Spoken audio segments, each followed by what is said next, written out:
Okay, sir.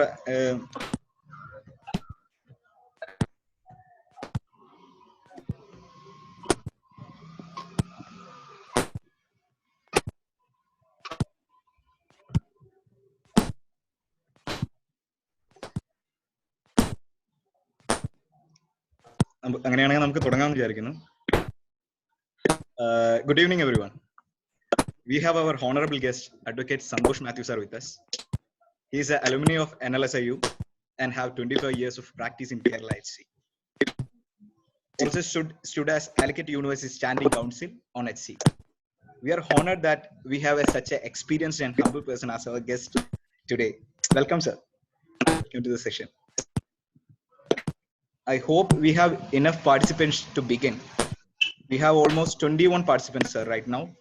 Can we begin the session, sir? Hello? Am I audible, sir? Sorry? Yeah, ചെറിയൊരു disturbance ഉണ്ട് sir മൈക്കിന്.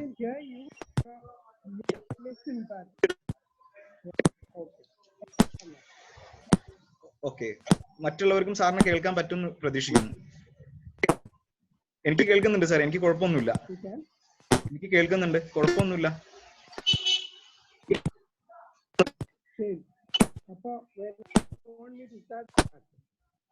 Sir, I think we are free to begin now. As we, അതെ അതെ അതെ, നമ്മൾ പറഞ്ഞുകൊണ്ട് നമ്മുടെ വിഷയം എന്ന് പറയുന്നത് as a practicing area, High Court is a big avenue for the law graduates to practice. അപ്പൊ സാറിനോട് തുടങ്ങാൻ പറ്റുകയാണെങ്കിൽ ആ ഒരു നമ്മുടെ ഹൈക്കോർട്ട് പ്രാക്ടീസും ട്രയൽ കോർട്ട് പ്രാക്ടീസും തമ്മിലെ ഡിഫറൻസ് പറഞ്ഞു തുടങ്ങിയാൽ കുറച്ചുകൂടെ നമ്മുടെ യങ് ലോയേഴ്സിനും ഒരു ഫൈനൽ ഇയർ ലോ സ്റ്റുഡൻസ് ഒക്കെയാണ് ഇപ്പൊ ഇതിന്റെ അറ്റൻഡ് ചെയ്യുന്ന കൂടുതൽ പേരും, അവർക്കും ഒരു ഹെൽപ്ഫുൾ ആവും. ഒരു ട്രയൽ കോർട്ട് പ്രാക്ടീസും ഹൈക്കോർട്ട് പ്രാക്ടീസും തമ്മിലുള്ള പ്രധാനപ്പെട്ട വ്യത്യാസങ്ങൾ, എങ്ങനെയാണ് ഒരു യങ് ലോയർ ഡിസിഷൻ എടുക്കുന്ന സമയത്ത് how to decide high court practice അയാൾക്ക് സ്യൂട്ടബിൾ ആണോ അല്ലയോ എന്നുള്ളത്, അങ്ങനത്തെ കുറച്ച് കാര്യങ്ങളിലൂടെ തുടങ്ങിയാൽ നന്നാവും എന്ന് തോന്നുന്നു sir.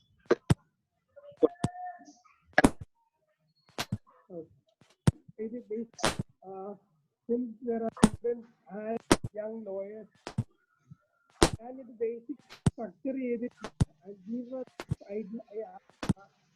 outline regarding court practice. I will also കേൾക്കാം സർ. Hello. കേൾക്കാം സർ. ഇയർഫോൺ വെച്ചിട്ട് ഇച്ചിരി അൺകംഫർട്ടബിൾ ആണ്. ഇപ്പൊ കുഴപ്പമില്ല, കേൾക്കാമല്ലോ? ഇല്ല, കേൾക്കാം സർ, കേൾക്കാം. More clear sir. ശരി, ഓക്കെ. ഓക്കെ. അപ്പം ഹൈക്കോർട്ടിന്റെ കാര്യത്തില് now the first fundamental question all the law students might be eager to know is who all can start practicing in the High Court? Is there any minimum requirement for somebody to practice in the lower court as a mandatory requirement before starting in the High Court? Another question ഇപ്പോൾ വരുന്നുണ്ട്. Even though the Supreme Court has made some suggestions that it is desirable to have certain amount of lower court practice, as things stand now, after graduation and after enrollment, you can start practice in the High Court straight away. കേൾക്കാൻ പറ്റുന്നില്ലെങ്കിൽ കൈയൊന്ന് book ചെയ്തേ ഇടയ്ക്ക്, because your concerns in your eyes, I have a feeling that I am not audible to you. കുഴപ്പമില്ല, കേൾക്കാമല്ലോ അല്ലേ? Audible അല്ലേ? Okay. Now ശരിയാ, ഇപ്പൊ കേൾക്കാമല്ലോ അല്ലേ? ആർക്കെങ്കിലും കേൾക്കാതിരിക്കുന്നുണ്ടോ? ബുദ്ധിമുട്ടില്ല? കേൾക്കാമെങ്കിൽ ആരെങ്കിലും ഒന്ന് ഹാൻഡ് റൈസ് ചെയ്യാവോ? കേൾക്കാമെങ്കിൽ.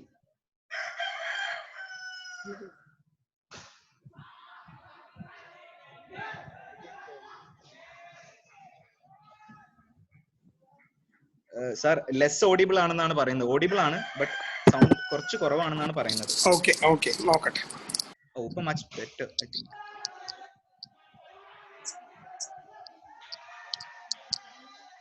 ഇപ്പൊ കേൾക്കാമോ ക്ലിയർ ആയിട്ട്? Much better sir, much better. Okay, okay. Great, sir. Then, see, fresh graduates can start practicing in the High Court directly.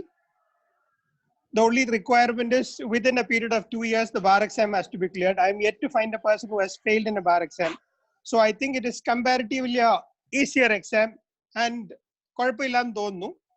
പിന്നെ just for the young lawyer friends, ഈ ഇന്നലെ മെനഞ്ഞാന്നും ഈ law students had a request that നമ്മൾ മലയാളത്തിലും കൂടെ ഈ കാര്യങ്ങൾ present ചെയ്താൽ ഇറ്റ്സ് ഈസിയർ ബിക്കോസ് വെബിനാറിലൊക്കെ ഒത്തിരി ഇംഗ്ലീഷിലുള്ളതും there is too much of webinars happening with a lot of sophistication. So മലയാളത്തിൽ കൂടെ ആണെങ്കിൽ it is more easier for the children എന്നുള്ള ഒരു അഭിപ്രായം പറഞ്ഞുകൊണ്ട് നമുക്ക് മിക്സ് ചെയ്ത് രണ്ട് ഭാഷയിലും പറഞ്ഞു പോകാൻ തോന്നുന്നു.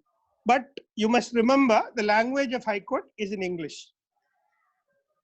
ഹൈക്കോർട്ട് പ്രാക്ടീസിന്റെ കാര്യത്തിൽ ഇംഗ്ലീഷ് ആവശ്യമുള്ള ഒരു ഘടകമാണ്. അത് മനസ്സിലായിക്കൊണ്ട് നമുക്ക് പ്രൊസീഡ് ചെയ്യാം. ഈ ഹൈക്കോർട്ട് പ്രാക്ടീസ് എന്ന് പറയുമ്പോൾ ഏജ് എന്ന് പറഞ്ഞാൽ you can start practice at the age of 22. 17 വയസ്സിൽ 12th കഴിഞ്ഞിട്ട് 5 വർഷത്തെ ലോ കഴിയുമ്പോഴത്തേക്ക് you can start practice at the age of 22 and there lawyers above 90 practising in the high court. അപ്പോൾ ഹൈക്കോടതിയിൽ നമ്മുടെ uniqueness of this profession is there is no retirement age. I have been a lawyer for the last 25 years and I think I am a toddler even now in the profession because there are people with more than 50 years practice than me even now practicing in the High Court. There are some judges who were not even born when some of the lawyers have been practicing. അതാണ് നമ്മുടെ ഒരു പ്രൊഫഷന്റെ ഒരു uniqueness. So നമ്മുടെ ഒത്തിരി ട്രഡീഷൻസിൽ importance കൊടുക്കുന്ന ഒരു പ്രൊഫഷനാണ് നമ്മുടെ. So we need to respect our elders. അങ്ങനത്തെ ഒരു ട്രഡീഷൻ ഫോളോ ചെയ്യുന്ന ഒരു പ്രൊഫഷനാണ്. നമ്മൾ യങ് ഗൺസ് യങ് ടർക്സ് ഒക്കെ ഉണ്ടെങ്കിലും നമ്മൾ ഹൈറാർക്കി ഫോളോ ചെയ്ത് നമ്മൾ ആ കാര്യങ്ങളെല്ലാം മനസ്സിലാക്കി ആൾക്കാരെ റെസ്പെക്ട് ചെയ്ത് പോകേണ്ട ഒരു പ്രൊഫഷനാണ്. ദെൻ സക്സസ്ഫുൾ ലോയർ എന്ന് പറയുന്നത് it is A very relative concept as far as people are concerned. Success could be based on the money one makes in the profession. Success would be in terms of the kind of high profile matters one does. It could be in the number of cases one get to argue. But ee success nu parayna relative concept. I don't think you need to give too much importance on the nomenclature of success. But as things stands now, probably എനിക്ക് 25 വർഷം കൊണ്ട് പഠിക്കാൻ പറ്റിയ കാര്യങ്ങൾ നിങ്ങളുമായിട്ട് share ചെയ്യാനുള്ളതാണ്. And I don't carry a magic wand for a sure short way of giving you an example or secrets of success, etc. പിന്നെ ഹൈക്കോടതിയെ സംബന്ധിച്ചോളം there are about 5,000 lawyers in the electoral roll of the High Court Association, out of which according to one of the executive committee members about 3,000 people come to vote.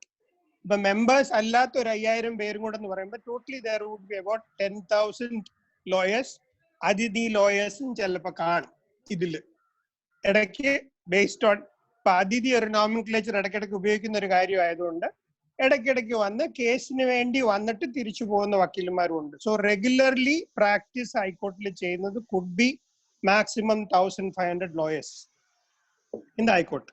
അതിൽ statistics would show that the major chunk of the work is concentrated in the hands of less than 100 lawyers. Appo there is, the pie is big enough, but there is a lot of concentration of work in a few lawyers. But I think situation would grow slowly change. Ipo ee covid kazhinjittu online platforms varumboyum there could be a level playing field. There could be possibilities for juniors to help the seniors by giving them a helping hand in terms of assisting them for presenting matters in court. ഈ കാശ് കിട്ടുമ്പോ കാണിക്കുന്ന ആ ഒരു anxiety ഒന്നും പിന്നെ അത് കഴിഞ്ഞ് ഫൈനൽ ഇയറിംഗ് സ്റ്റേജിലേക്ക് ചില ഓഫീസുകളിലോ ചില വക്കീൽമാർക്ക് താല്പര്യം കാണില്ല. എന്റർപ്രൈസിംഗ് ആയിട്ടുള്ള ലോയേഴ്സിന് പഴയ മാറ്റേഴ്സ് വാദിക്കാൻ ഇനിഷ്യേറ്റീവ് എടുത്താൽ അതിനൊരു ഓപ്പർച്യൂണിറ്റി ഉള്ള ഒരു സമയം കൂടാ. ഇപ്പൊ ഡിസ്കഷൻസ് വരുമ്പോഴും ഓൺലൈൻ പ്ലാറ്റ്ഫോമിൽ എക്സ്പോഷർ ഇല്ലാത്ത സീനിയർ ലോയേഴ്സിനെ ഹെൽപ്പ് ചെയ്യാൻ ജൂനിയർ ലോയേഴ്സിന് ഒരു പോസിബിലിറ്റി ഉള്ള ഒരു കാലം വിദൂരമല്ല. അപ്പൊ അതിനെക്കുറിച്ചും കൂടെ young lawyers to take the initiative. Money is not everything. Visibility is the most important thing as far as a lawyer is concerned. അതുകൊണ്ട് നമുക്ക് വിസിബിലിറ്റി കിട്ടുന്ന വിധത്തിൽ ഓപ്പർച്യൂണിറ്റീസ് കിട്ടുന്നത് you need to seize the opportunities which comes your way. പിന്നെ ഇതിൽ basically ഞാൻ ഒത്തിരി negative കാര്യങ്ങൾ regarding the profession I don't want to say, because each lawyer I meet, when somebody young asks what do you want to be, the lawyers don't encourage young people to come forward. I don't think that is so. It is a good profession. If you work hard, there is tremendous potential as far as this particular course is concerned. അതുകൊണ്ട് ഞാൻ നെഗറ്റീവായിട്ട് നമ്മുടെ പ്രൊഫഷനെ കുറിച്ച് ഒന്നും പറയാൻ ഉദ്ദേശിക്കുന്നില്ല. I think we need to be optimistic about the whole thing, even though we have had a rude realization that we have nothing to do with essential services. Lawyers are not part of the essential services. But at the same time, I think we are relevant to the system. We will always stay relevant, and we need to equip our resources to be in relevance. Pinne, having said that regarding introduction, what are the basic skills which would be required for a good lawyer? Lot of questions are asked regarding, is the educational institution where one does law, is it important? പണ്ടുള്ള ഒരു വ്യത്യാസം എന്ന് പറയുന്നത് law കോളേജിൽ നിന്ന് വരുമ്പോൾ ആ സമയത്ത് ക്ലാസ്സിൽ കയറാതെയും പരീക്ഷ എഴുതി ക്വസ്റ്റ്യൻ ബാങ്ക് നോക്കി മാത്രം പരീക്ഷ എഴുതി പോരുന്ന ഒരു അവസ്ഥയുണ്ട് ആയിരുന്നു. പക്ഷെ ഇപ്പൊ ബൈ ഡിഫോൾട്ട് കോർട്ട് വിസിറ്റും കാര്യങ്ങളും ഒക്കെ നടക്കുന്നുണ്ട്. അപ്പൊ at least you get an opportunity to go to the court. ഞങ്ങള് കോളേജ് പഠിച്ചുകൊണ്ടിരിക്കുമ്പോൾ they started open book exam for the first time. നമുക്ക് ബുക്ക് കൈ കിട്ടിയാലും ഒരു പൊതിയാത്തേങ്ങ പോലെ കിട്ടുകയുള്ളൂ. Unless you know where to look for information, this is practically useless. അതുകൊണ്ട് നമുക്ക് where to look for information എന്നുള്ളതും ബേസിക് ആയിട്ടുള്ള കാര്യങ്ങൾ നമുക്ക് ലോ കോളേജിൽ നിന്ന് പഠിക്കാൻ പറ്റിയാൽ that is something good. Because there are lot of average students who have excelled as lawyers. So നമ്മൾ ലോ കോളേജിൽ പഠിക്കുന്ന ഒരു കാര്യം എന്ന് പറയുന്നതിന്റെ കാര്യത്തിൽ the importance would be that I have never mooted while I was in law school, but mooting helps. Participating in extracurricular activities helps to hone your skills as an all-round development of becoming a better individual. കോളേജിൽ പഠിക്കുന്ന കാര്യങ്ങൾ ഒരു 5% relevance ഉണ്ട്, അല്ലെങ്കിൽ ഒരു maximum 10% കൂടുതൽ ഇതിലോട്ട് വരുമ്പോൾ അതിൽ കൂടുതൽ ഒരു ഇമ്പോർട്ടൻസ് ഇല്ല. Because as this profession continuing education is very much important. നമുക്ക് പുതിയതായിട്ടുള്ള ടെക്നോളജി റിലേറ്റഡ് ആയിട്ടുള്ള ഒരു മാറ്റർ വരുമ്പം you need to read up on the law as far that particular issue is concern. അതിലും ലേറ്റസ്റ്റ് ആയിട്ടുള്ള കാര്യങ്ങൾ നമ്മൾ പഠിച്ചുകൊണ്ടിരിക്കുന്നുണ്ട്. You need to be a continuous student throughout your life. അങ്ങനെ പഠിക്കുന്നവർക്ക് മാത്രമേ ഈ പ്രൊഫഷനിൽ സർവൈവ് ചെയ്യാൻ പറ്റുന്നുള്ളൂ, അല്ലാതെ മാനേജ് ചെയ്ത് പോവാം. But you need to be a good sponge to the extent that you need to understand the basics so that your fundamentals are strong. അല്ലാതെ I am not discouraging any good students, but at the same time there is a bright prospects for students who don't score also. അതുകൊണ്ട് I'm just telling my young friends at the bar, college marks may not be very important. ഇനിയുള്ള ഫേസിൽ നമ്മൾ work ചെയ്യുന്നതാണ് ഇതിൽ ഏറ്റവും important ആയിട്ടുള്ള ഒരു കാര്യം. പിന്നെ ഇതിൽ ഈ CGPA അങ്ങനത്തെ കാര്യങ്ങളൊക്കെ റെലവൻസ് ഉള്ള കാര്യം എന്ന് പറയുന്നത് ക്യാമ്പസ് റിക്രൂട്ട്മെന്റ്സിന് law firms come. They would of course look at your CGPA for doing your LLM, going abroad to do an LLM, etc. അതിനും അത് യൂസ്ഫുൾ ആണ്. പക്ഷെ പ്രൊഫഷനിലേക്ക് വരുന്നത് standing at the bar would be much more important than an LLM or studies abroad, etc. It is a huge expenditure one has to incur. But I'm not discouraging anybody. It is something you are equipping yourself. But overburden എടുത്ത് loan എടുത്ത് ഒത്തിരി പ്രൊഫഷന് ഗുണമില്ലാതെ LLM ചെയ്യാൻ പുറത്ത് പോയിട്ട് നല്ല കാശ് കൊടുത്ത് പഠിക്കുന്നെങ്കിൽ earn, pay back that loan and then come back and work here. That is my advice to young lawyers or young law students who plan to do LLM and come back. Yes, നമ്മൾ law college തുടങ്ങുമ്പം നമ്മൾ social engineers ആവണം, നമുക്ക് ഒത്തിരി changes വരുത്താനുള്ള ആഗ്രഹം കാണും, coming back and doing something for the society എന്നുള്ള നല്ല സോഷ്യൽ കോൺസെപ്റ്റ്സ് ഒക്കെ കാണും. ബട്ട് റിയാലിറ്റി വരുമ്പോൾ well-fed stomach and talk a lot of, preach about a lot of ethics, quality, etc. But നമുക്ക് ആവശ്യങ്ങൾ വരുമ്പോൾ there is a possibility that you stray. അതുകൊണ്ട് നമ്മുടെ കാര്യങ്ങൾ നമ്മുടെ റിസോഴ്സിൽ ഒതുങ്ങി ജീവിക്കുന്നതാണെങ്കിൽ പ്രൊഫഷൻ ഇറ്റ്സ് ഈസിയർ. അതുകൊണ്ട് LLM ഒക്കെ പോകുന്ന പിള്ളേർ പ്രൊഫഷന്റെ കാര്യത്തിനെ കുറിച്ചാണെങ്കിൽ LLM may not be much of an importance as far as your litigation career is concerned. I am not discouraging even one single individual who gets a scholarship, wants to go abroad and study. You are becoming global citizens. നമുക്ക് പുറത്തുള്ള litigation ആയിട്ട് involve ആകാൻ scope ഉണ്ട്. We could be, because online ഇത് വരുമ്പോൾ recent Jaishankar ഒരു ഡിസ്കഷനിൽ പറയുകയുണ്ടായി, നമ്മളൊരു ഹിയറിംഗിന് പോകുമ്പം there are potential for Indian law experts to be part of any arbitration proceedings happening internationally. അപ്പോൾ ഒരു വിസിബിലിറ്റി ഈ കെൻ മെനഞ്ഞാന്ന് സംസാരിച്ചപ്പോൾ പറഞ്ഞു ഫോറിൻ ഡിഗ്രീസ് ഉള്ളവരെ ആക്സെപ്റ്റ് ചെയ്യുമെന്ന് പറഞ്ഞു ആൾക്കാർ കൂടുതലായിട്ടും. If you have a better degree from abroad, you are more acceptable as far as other professions outside India are concerned. So probably your LLM from a good institution elsewhere would make yourself more marketable, definitely, if you are thinking of a litigation outside India. Then, ഇതിൽ പലരും ചോദിക്കുന്ന ഒരു കാര്യം എലോക്വൻസ്, oratory skills വക്കീലിനെ സംബന്ധിച്ചോളം പ്രധാനപ്പെട്ട ഒരു കാര്യമാണോ? പബ്ലിക് സ്പീക്കിങ്ങിന്റെ കാര്യത്തിൽ ഐ ഗെറ്റ് ടങ് ടൈഡ്. ഇതില് നമ്മള് ഇപ്പൊ ഇങ്ങനെ ഇരിക്കുമ്പോ എനിക്ക് സുബീഷിന് മോഹം മാത്രം കണ്ടാൽ മതി, ഒത്തിരി പേരെ കാണാനില്ലാത്തതുകൊണ്ട് എനിക്ക് ടെൻഷൻ ഒന്നുമില്ല. But facing a big crowd, I am not comfortable. I am not a good eloquent public speaker. But I must confess, I have argued for 4 or 5 days continuously. But profession does not require great oratorial skills. You need to do your proper homework. Data നമ്മൾ proper ആയിട്ട് നമ്മുടെ facts പഠിക്കുക, law പഠിക്കുക. അതിന്റെ ബേസിൽ case presentation എന്ന് പറയുമ്പോൾ oratory skills is not that important. But at the same time, it is important in terms of you need to be confident about yourself. One appeal to the young lady lawyers, ചിലരൊക്കെ നല്ല രസമായിട്ട് case പറയുന്ന ഒത്തിരി പേരുണ്ട്, പക്ഷേ ശബ്ദം പുറത്തു വരത്തില്ല. അങ്ങനെയുള്ളവർ ഇച്ചിരും കൂടെ ബോൾഡ് ആയിട്ട്, നോട്ട് സ്ക്രീം ചെയ്ത് പറയാനല്ല പറയുന്നത്, but I think you should have A higher volume or you should make your self heard literally. അതിന്റെ കാര്യങ്ങൾ, ചില കാര്യങ്ങളിൽ നമ്മൾ ആ ട്രെയിൻ ചെയ്യുമ്പോൾ തന്നെ നമ്മുടെ ആ ശബ്ദവും കാര്യങ്ങളും you need to be more forceful in your submissions. ആ ഒരു ക്വാളിറ്റി ഡെവലപ്പ് ചെയ്താൽ നല്ലതായിരിക്കും. പിന്നെ I think the most important skill one must have is a drafting skill. നമ്മൾ ബേസിക്കലി ഒരു ക്ലയന്റ് വരുമ്പോൾ we need to understand what is the problem face by the client.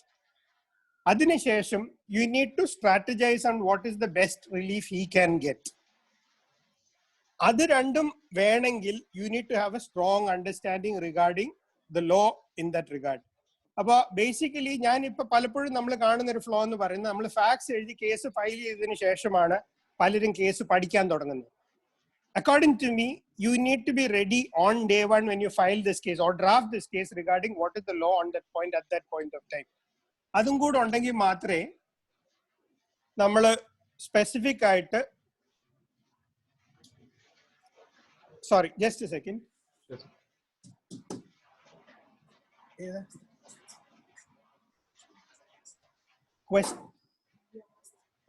Question വല്ലതും ചോദിച്ചോ? ഞാൻ കണ്ടില്ല, സോറി.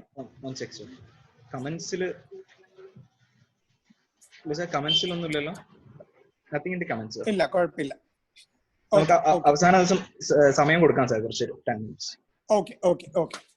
അപ്പൊ പക്ഷെ ഡ്രാഫ്റ്റിംഗിന്റെ കാര്യത്തിൽ നമ്മൾ ശ്രദ്ധിക്കേണ്ട ഒരു കാര്യം എന്ന് പറഞ്ഞാൽ, ഈ സസ്പെൻസ് ത്രില്ലർ പോലെ ഒരു ക്ലാരിറ്റി ഇല്ലാതെ എഴുതി പോരുത്. നമ്മൾ ഡ്രാഫ്റ്റ് ചെയ്യുമ്പം B brief, what is that you require എന്നുള്ളതിനെ കുറിച്ച് ആ സീക്വൻഷ്യലി നമ്മൾ എഴുതിക്കൊണ്ട് പോയിട്ട് നമ്മൾ ഹാവ് ക്ലാരിറ്റി. ബിക്കോസ് നമ്മൾ സുപ്രീം കോർട്ടിലെ ഡ്രാഫ്റ്റ്സ് നമ്മൾ വായിച്ചു കഴിഞ്ഞാൽ you will have ground A, XX, WW. ഒരു 100 പേജുള്ള റിട്ട് പെറ്റീഷൻ നമുക്ക് കാണാൻ പറ്റില്ല. You could have an effective writ petition in 3 pages also. നമ്മുടെ ഈ in terms of shear work load as far as the judges are concerned, lot of workload is there. അപ്പൊ അവർക്ക് വായിച്ചു തീർക്കാൻ പറ്റുന്ന വിധത്തിൽ നമ്മൾ ബ്രീഫായിട്ട് ടു ദ പോയിന്റ് ആയിട്ട് കൺസൈസ് ആയിട്ട് എഴുതിയാൽ ദാറ്റ് ഹെൽപ്സ്. അതുകൊണ്ട് നമ്മൾ ലോങ് വൈൻഡഡ് ആയിട്ടുള്ള പ്ലീഡിങ്സ് വരാതെ സ്പെസിഫിക് ആയിട്ട് നമ്മൾ ഡ്രാഫ്റ്റ് ചെയ്താൽ നല്ലതായിരിക്കും. Then does the lawyer require A good memory എന്നുള്ളൊരു ചോദ്യമുണ്ട്. I have seen lawyers who don't even open their bundles, citations, everything they can say from their memory. എന്റെ കാര്യത്തിൽ ഞാൻ ഗജിനെ പോലെ നോട്ട് എഴുതി എല്ലാ കാര്യങ്ങളും എഴുതി പറഞ്ഞില്ലെങ്കിൽ I am at a loss. അതുകൊണ്ട് there are backup methods where you can make notes and make your submissions. Nobody expects you to say things out of your memory, etc. അതുകൊണ്ട് മെമ്മറിയും അങ്ങ് വലിയൊരു മെമ്മറി ഒരു റിക്വയർമെന്റ് ആയിട്ട് എനിക്ക് തോന്നുന്നില്ല, but it helps. Then I think the most important aspect, another important aspect one must have as a lawyer is man management. അതിൽ എന്നാ വെച്ച് കഴിഞ്ഞാല്, ഇപ്പൊ ഈ റീസെന്റ് അവധിക്ക് സർക്കുലേറ്റ് ചെയ്തോണ്ടിരുന്ന വാട്സാപ്പ് വീഡിയോ ഉണ്ടായിരുന്നു. ആന്ദ്രെ അഗാസി ബോറിസ് ബെക്കറിന്റെ സെർവ്സ് വന്നോണ്ടിരിക്കുമ്പോൾ he could detect his serves where he was going to serve based on tongue movement.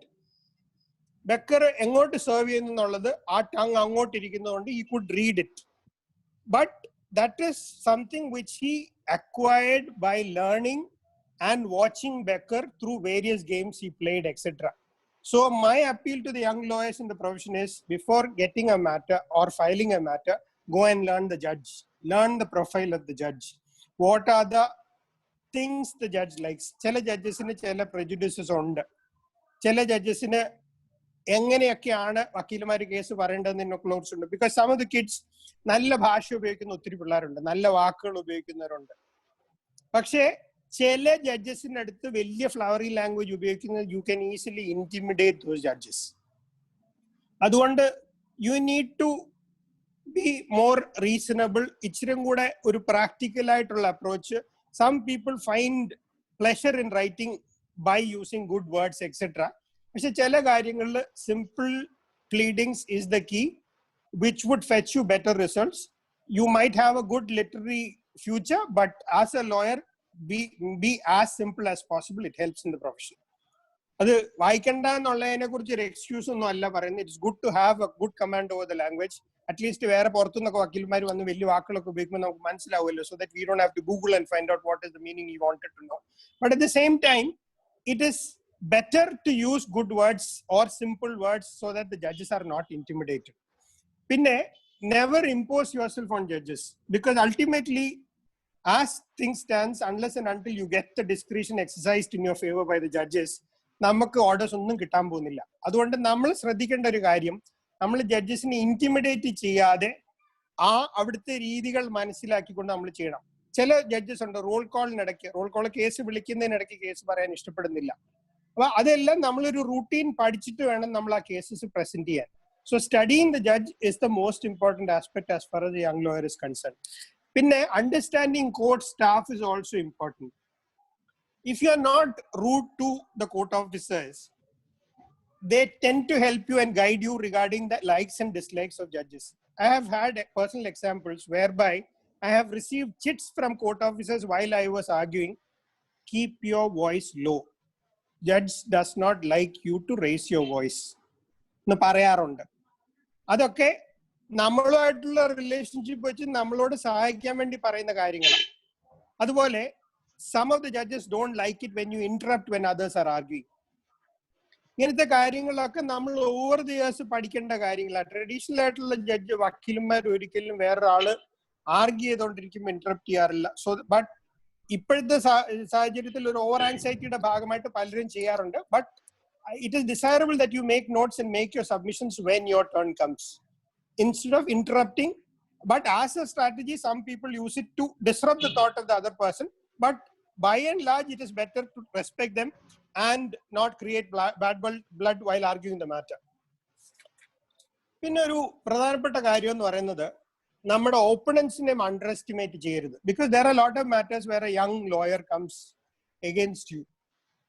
ഇപ്പോഴത്തെ സാഹചര്യത്തിൽ ഓൺലൈൻ റിസർച്ച് പോസിബിൾ ആയതുകൊണ്ട് young lawyers of today are better equipped than seniors when it comes to a litigation. They are ready with the judgment of the Supreme Court which was passed on that day morning. എന്നിട്ടായിരിക്കും അവർ വരുന്നത്. അപ്പം നമ്മൾ പഴയ supreme കോടതി judgement കൊണ്ട് പോകുമ്പോൾ latest judgement വെച്ച് വരുമ്പോൾ നമ്മൾ അവരെ ബിലിറ്റിൽ ചെയ്യോ, നമ്മള് am I going too fast? No sir, it's okay. It's completely okay. Okay. നമ്മള് ശ്രദ്ധിക്കേണ്ട ഒരു കാര്യം എന്താ വെച്ച് കഴിഞ്ഞാല്, നമ്മള് ഒരു never underestimate because it is lawyer a with this years of standing I will expect a walk over etcetera. നമ്മള് ബേസിക്കലി കൂടുതൽ പ്രിപ്പയർഡ് ആയിട്ട് പോകണം. Never underestimate counsel on the other side and never be rude to the other side. Because ഇതിലൊരു കാര്യം എന്താ വെച്ച് കഴിഞ്ഞാൽ I have had experiences. ഇപ്പൊ ഒരു യങ് ലോയർ കേസ് പറയുമ്പോൾ നമ്മളൊരു if you like some point which is argued and if you appreciate this particular lawyer, it goes a long way to encourage them also. അത് എല്ലാവരും പണ്ടൊക്കെ ഞങ്ങളുടെ പ്രൊഫഷനിൽ എല്ലാവരും seniors ഒക്കെ വന്നിട്ട് നമ്മളോട് പറയും നല്ലൊരു ആർഗ്യുമെന്റ് ആയിരുന്നു, it was nice, I like the way you got over it that issue എന്നൊക്കെ ഉള്ളത് പറഞ്ഞു തരും. ഇതിന്റെ ഗുണം എന്താ വെച്ച് കഴിഞ്ഞാല് നമ്മളൊരു ഗുഡ് വില്ല് ജനറേറ്റ് ചെയ്യുമ്പോൾ നമ്മൾ സ്റ്റക്കായിട്ട് നമുക്ക് അറിയാത്തൊരു പോയിന്റ് ഉള്ളപ്പോ lot of youngsters come and help you. അതുകൊണ്ട് this profession is unique because നമുക്കൊരു കാര്യം അറിയത്തില്ലെങ്കിൽ നമുക്ക് സീനിയേഴ്സിനോട് പോയി ചോദിക്കാം, നമ്മുടെ യങ് ലോയേഴ്സിനോട് ചോദിക്കാം. Because information can come from anywhere. You need not feel bad that some young lawyer who enrolled yesterday came and told you the latest case law. If it is something which is worth considering, you should be happy to take that. And more than 100% all lawyers will accept that also. Ego ആവശ്യമില്ലാത്തൊരു കാര്യമാണ്. അതുകൊണ്ട് I think this is a teamwork. You need to encourage people. അങ്ങനത്തെ കാര്യങ്ങൾ വെച്ച് വേണം പോകാൻ.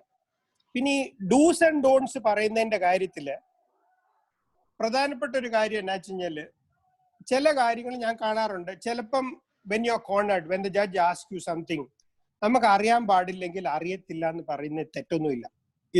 There is no humiliation in saying that I don't know.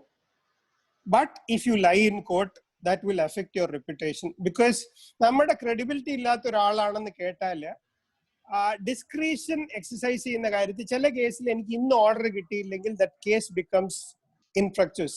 I will not have any purpose in pursuing with the matter. അതുകൊണ്ട് ഞാൻ കള്ളം പറയില്ല എന്നൊരു ഇമേജ് അവിടെ ഇല്ലെങ്കിൽ, that if I have asserted something wrong earlier, the judge will be cautious in trusting you with certain discretion. Because ഇവൻ കളവ് പറയില്ല എന്നുള്ളൊരു ധാരണയുള്ളപ്പം തരുന്ന ഒരു ഓർഡറും അല്ലാതെ ഒരു കാര്യത്തിലും we have seen seniors who are very extremely good lawyers but who don't get discretion from court. So നമ്മൾ ശ്രദ്ധിക്കേണ്ട ഒരു കാര്യം, നമുക്ക് അറിയാൻ പാടില്ലെങ്കിൽ there is nothing standing in the way you telling the court that I have not looked up in that area, I am not thorough with the facts. ഒരു സമയം കൂടെ തരുന്നതിന്റെ കാര്യത്തിൽ most of them oblige. Then never fight with judges. Late Damodaran sir, MK Damodaran sir ഒരു പ്രാവശ്യം പറഞ്ഞിട്ടുണ്ട്, മോനെ, no client pays you enough to lose a judge. Because നമ്മൾ ഒരാളെ റിഡിക്യൂൾ ചെയ്ത് നമ്മൾ ഭയങ്കരമായിട്ട് നമ്മൾ ഷാർപ്പായിട്ട് പറയുമ്പോഴത്തേക്കും കുറെ പേര് വന്ന് പറയും ആ ജഡ്ജിക്ക് അത് കിട്ടണ്ടായിരുന്നു, വെരി ഗുഡ് എന്നൊക്കെ പറയും. ഒരു ഓസ്ട്രേലിയൻ ടെന്നീസ് പ്ലെയർ ഉണ്ട്, നിക് കീറിയോസ് എന്നും പറഞ്ഞിട്ട്. We see him, he's a good player, over aggressive. But most of the time when he agitates people, it brings out the best in the others. He always ends up in the losing side. അതുകൊണ്ട് നമ്മൾ ഒരു ആളെ provoke ചെയ്തിട്ട് അവരുടെ ഒരു better things പുറത്തു വരുന്നതോ വാശി പിടിച്ച് കേസ് നടത്തുന്നതിനെ കുറിച്ചോ അതിന്റെ ആവശ്യമില്ല. അതുകൊണ്ട് നമ്മൾ എപ്പോഴും ശ്രദ്ധിക്കേണ്ട ഒരു കാര്യം, always treat the other side also with respect. പിന്നെ അഡ്വക്കസി ഈസ് എൻ ആർട്ട്. നമ്മളെ സീനിയേഴ്സിനെ, because lot of seniors come from outside to argue a matter. What I have seen in the present day scenario is, ഞങ്ങളുടെയൊക്കെ സമയത്ത് പുറത്തുനിന്ന് ഒരു ഡൽഹിയിൽ നിന്ന് ഒരു ലോയർ വന്നാൽ എല്ലാവരും കോടതി പോകും ആ ആർഗ്യുമെന്റ്സ് കേൾക്കാൻ. Because you don't get to see them daily argue before the High Court. അങ്ങനെ നമ്മൾ ഓരോ ഇപ്പൊ ഏത് trial കോർട്ടിലാണെങ്കിലും when it's somebody from outside who comes to argue a matter, try and listen to them so that you will learn how they prepare for a case, how they argue a matter, how they approach a problem. അതൊരു വലിയൊരു learning experience ആണ്. അത് പലരും ഇപ്പം ആവശ്യത്തിന് ഉപയോഗിക്കുന്നില്ല എന്നുള്ളൊരു concern ഉണ്ട്. അതുകൊണ്ട് നമുക്ക് അവസരങ്ങൾ കിട്ടുമ്പം use this as an opportunity to try and learn from the best in the country. പിന്നെ വക്കീൽമാരുടെ നമ്മുടെ പ്രൊഫഷനിൽ ഒരു പ്രധാനപ്പെട്ട കാര്യം എന്ന് പറയുന്നത്, പലരും സ്വന്തമായിട്ട് ഒരു റിട്ട് പെറ്റീഷന്റെ കോപ്പി കിട്ടി ഇൻഡിപെൻഡന്റ് പ്രാക്ടീസ് തുടങ്ങുക. ഈ ഒരു സീനിയറിന്റെ കൂടെ കുറച്ച് നാൾ പ്രാക്ടീസ് ചെയ്യാന്ന് പറയുന്നത് it helps in 2 ways. You learn the good things about your senior. പഠിക്കുന്ന കാര്യങ്ങൾ ചെയ്യരുതാത്തത് എന്തുണ്ടെന്നുള്ളതും നമ്മൾ മനസ്സിലാക്കിയിട്ട് ചെയ്യാതിരിക്കാനും പറ്റും. അതുകൊണ്ട് നമ്മൾ ശ്രദ്ധിക്കേണ്ട ഒരു കാര്യം, നമ്മൾ ആരുടെങ്കിലും കൂടെ നിന്ന് ട്രെയിൻ ചെയ്യുന്നത് പ്രധാനപ്പെട്ട ഒരു കാര്യമാണ്.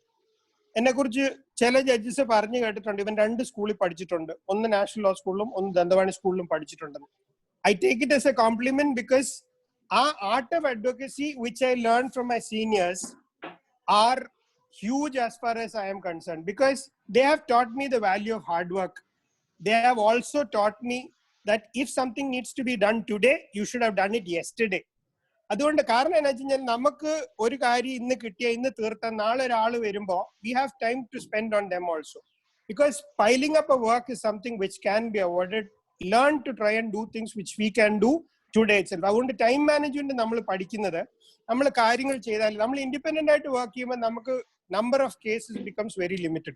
നല്ലൊരു ഓഫീസിൽ ചെയ്യുമ്പോൾ നമുക്ക് the visibility you get when you represent a particular senior in a particular offices, you carry their goodwill, and at the same time we use the opportunity which is given to us. അതുകൊണ്ട് I would recommend that everybody gets an opportunity. കിട്ടുന്ന സമയത്ത് നല്ലൊരു സീനിയറിന്റെ കൂടെ കുറച്ച് നാള് practice ചെയ്തിട്ട്, because ഇപ്പൊ ആണെങ്കിൽ പിള്ളേര് അത്യാവശ്യം നല്ല ഫാമിലി ബാക്ക്ഗ്രൗണ്ടിൽ ഫിനാൻഷ്യലി സെക്യൂർ ആയിട്ടുള്ള ഒരാൾക്കാർ വരുമ്പോ why honestly slog under a senior എന്നുള്ളൊരു കോൺസെപ്റ്റിൽ ഇൻഡിപെൻഡന്റ് ആകാറുണ്ട് ഡയറക്ട്ലി. അത് ചില സീനിയേഴ്സ് പറയും ഇവർ വളയമില്ലാതെ ചാടുന്നതാ, പല കാര്യങ്ങൾ പറയാറുണ്ട്. ബട്ട് ട്രഡീഷൻസ്, പല കാര്യങ്ങള് ആ ട്രഡീഷൻസ് ഓഫ് ദ സിസ്റ്റം പഠിക്കാൻ വേണ്ടി it is good that you train under A particular lawyer. And the most important aspect as far as A young lawyer is concern, നമ്മൾ കിട്ടുന്ന file you always be ready with the matter. അക്കാര്യത്തിൽ കേരള ഹൈക്കോടതിയിൽ ഒരു shining example S Sreekumar സാറാണ്. Senior council, any matter any time of the day is always ready. ഈ ever ready battery പോലെയാ. ഏത് കേസും ഏത് സമയത്തും സാർ അവിടെ എത്തിയാൽ സാറ് പറയാൻ റെഡിയാ. അതുപോലെ എല്ലാ യങ് ലോയേഴ്സും അവർക്ക് കിട്ടുന്ന ഒരു കേസ് അവർ ബേസിക്കലി പഠിച്ചിട്ട് പോയ 2 അഡ്വാൻറ്റേജാണ് ഉള്ളത്. സീനിയർ വരേണ്ട ഒരു മാറ്റർ ജൂനിയർ വാദിക്കുകയാണെങ്കിൽ there is an indulgence shown, and if you are making a good presentation you might get an order which your senior may not get. അതുകൊണ്ട് അതിൽ റിസ്ക് ഇല്ല. നമ്മൾ പഠിച്ചിട്ടുണ്ടെങ്കിൽ, എല്ലാവരും അങ്ങനൊന്നും അല്ല, ഓവർ കോൺഫിഡൻസും പാടാണ്. ഐ എം ഷുവർ ഇതിൽ കേൾക്കുന്ന ചിലർക്കൊക്കെ തിക്താനും ഉണ്ടായി കാണുമായിരിക്കും. But at the same time you please be ready with the file which is interested to you, whether you are required to argue or not. കാരണം അത് പഠിച്ചിട്ട് പോകുന്നത് നമുക്ക് ഫ്യൂച്ചർ വേറെ എപ്പോഴെങ്കിലും അത് ഉപയോഗിക്കാൻ നല്ലതായിരിക്കും. പിന്നെ ഒരു നമുക്കിനി 6 minutes ആണ് ലെഫ്റ്റ് ചെയ്യുന്നത്. അപ്പോ മേ ബി ഏതെങ്കിലും കുറച്ച് 1-2 ചോദ്യങ്ങൾ നമുക്ക് എടുക്കാം. വേണമെങ്കിൽ സാർ ഇപ്പോൾ സാർ ടോപ്പിക്സ് കഴിഞ്ഞിട്ടില്ല maybe we can think for a part. അല്ല, ഞാൻ ഒറ്റ കാര്യം മാത്രമേ ഉള്ളൂ. ഓക്കെ, ഞാൻ ആ ഇന്റേൺഷിപ്പിന്റെ മാത്രം, ലോ സ്റ്റുഡൻസും കൂടെ ഉള്ളതുകൊണ്ട് ഇന്റേൺഷിപ്പിന്റെ കാര്യം കൂടെ ഞാൻ ഒന്ന് ഓടിച്ച് പറഞ്ഞേക്കാം. ഈ ഇന്റേൺഷിപ്പ് പിള്ളേർ ലോ സ്റ്റുഡൻസിന്റെ കാര്യത്തില് ഇപ്പൊ high court association started a program called mentoring programme.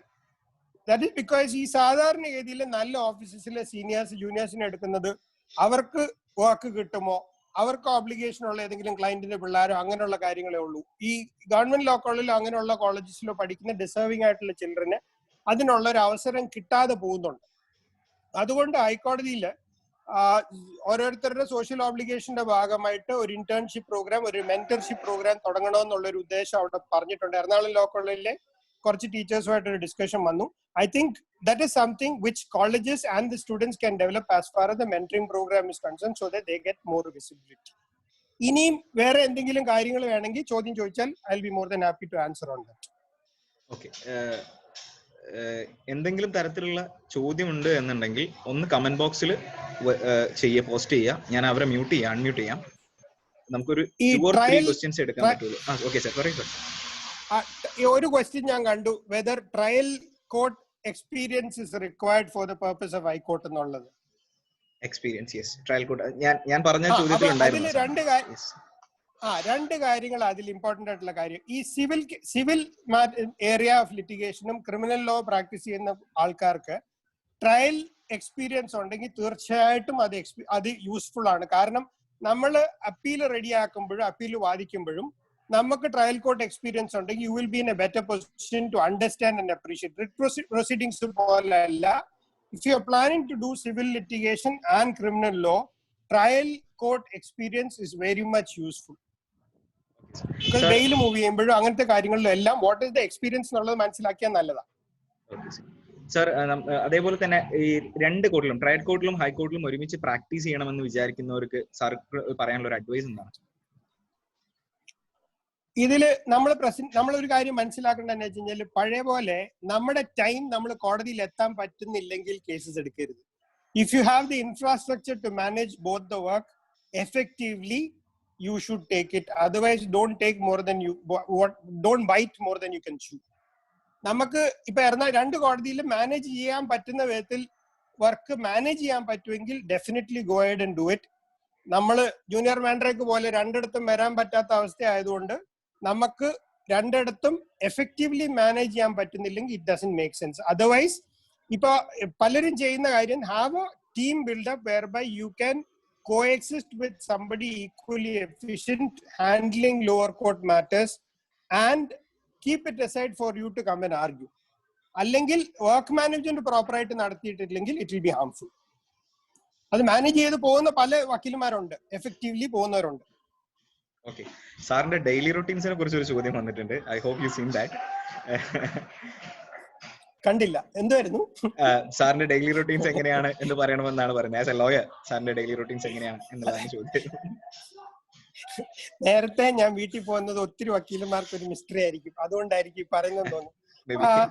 അങ്ങനെ ഒരു ചോദ്യമുണ്ട്. ആ ചോദിച്ച ആൾ ആരാന്ന് മനസ്സിലായിക്കൊള്ളായിരുന്നു. Sure, sir. ഞാൻ പറയാം.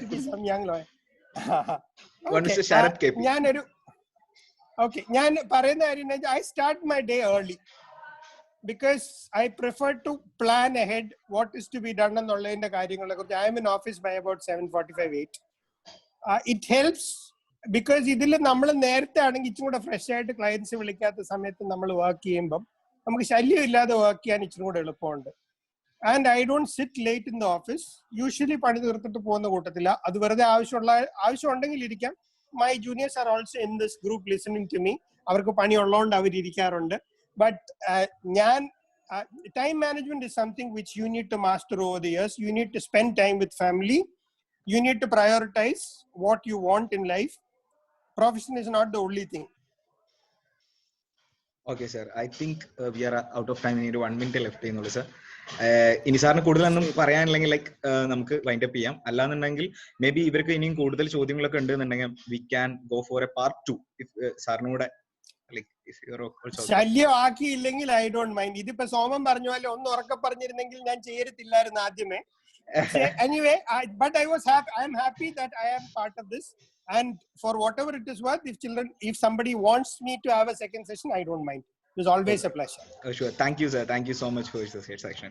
Thank you. ആരെയും ബോർ അടിപ്പിച്ചില്ലെന്ന് തോന്നുന്നു. Yes. Thank you. Guys, അർത്ഥം എന്ന് പറഞ്ഞുള്ള ഒരു NPO ആണ് നിങ്ങൾക്ക് വേണ്ടി ഈ സെഷൻ ഓർഗനൈസ് ചെയ്തിരിക്കുന്നത്. നിങ്ങൾക്ക് നമ്മളെ അർത്ഥം ഇന്ത്യ എന്ന് Facebook and Instagram handle follow ചെയ്താൽ പുതിയ സെഷനെ കുറിച്ചുള്ള അപ്ഡേറ്റ്സ് ഒക്കെ കിട്ടും. Thank you, guys. We are ending the session right now. Thank you. All the best. All the best. Okay, bye, sir. ഏതെങ്കിലും നിങ്ങൾ റീച്ച് ഔട്ട് ചെയ്ത് കഴിഞ്ഞാൽ നമുക്ക് വേണമെങ്കിൽ ഒരു പാർട്ട് 2 ഇതിന്റെ പാർട്ട് 2 സെഷൻ സംഘടിപ്പിക്കാവുന്നതാണ്. Okay, guys. Bye, guys. Thanks for watching.